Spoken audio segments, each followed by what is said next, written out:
তুমি রইলে ঘরে বসে, মাঠে গেল পাল, উন্মত্ত হইয়া বেড়াই যতে পোড়া। ওরে ভাই, আজকে তুমি এখানে ঘরের মাঝে বসে আছো, আর তোমার সব রাখালগণ উন্মাদ পাগলের মতো ঘুরে ঘুরে বেড়াচ্ছে। আমরা রাখালগণ তো গেলামই না। তোমার যে ধেনুর পাল ছিল, ধবলি শাবলি, তারা যদি সামনের দিকে দিল এক পা, পিছন ফিরে দেখে আমার গোবিন্দ এলো কিনা। আমরা তো গেলামই না। পশুর কুলে জন্ম যাবে, তারাও আজকে তোকে সারা বছর নিজেকে খাই না রে।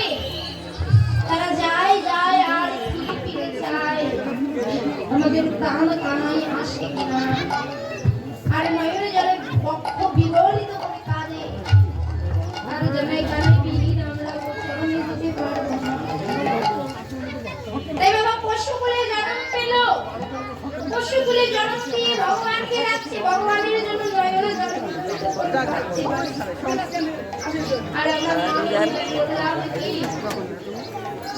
পশুকুলে জন্ম পেয়ে তারা প্রভুকে জানায়, দয়াময় নিষ্ঠুর মানব করে আমাদেরও জন্ম দিলে, যে কুলে জন্ম পেলে, যদি মানব কুলে জন্ম দিতে, যে কুলে জন্ম পেলে দুটি হাতে দিয়ে তোমার চরণ সেবা পূজা করা যায়, বদন ভরে তোমার নাম গুণগান করা যায়, সেই কুলে তো তুমি আমাদের জন্ম দাও না। দিয়েছ তো আমাদের পশু কুলে জন্ম, যে কুলে জন্ম পেলে বদন ভরে তোমাকে ঢাকাও যায় না, আর দুটি হাতে দিয়ে তোমার চরণে পুষ্প অর্পণ করা যায়।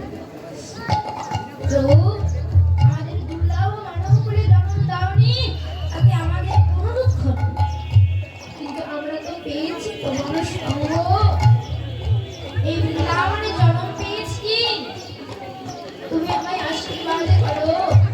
আবার যদি কোনো পুণ্যের ফলে এই ধরার কাছে আসি, আমরা যেন তোমার মতো ভক্তের সঙ্গ করিতে পারি, তোমার সব ভক্তের সঙ্গ যেন করতে পারি, তোমার সঙ্গ যেন করতে পারি, হা কৃষ্ণ কৃষ্ণ বলে ডাকতে পারি। তুমি আমায় এই আশীর্বাদ করো। জাগতিক জগতে কোনো পুণ্য করেছি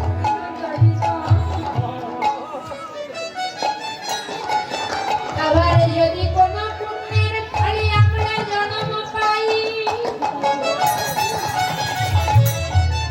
একজন কৃষ্ণ ভক্ত মায়ের গর্ভে আমাদের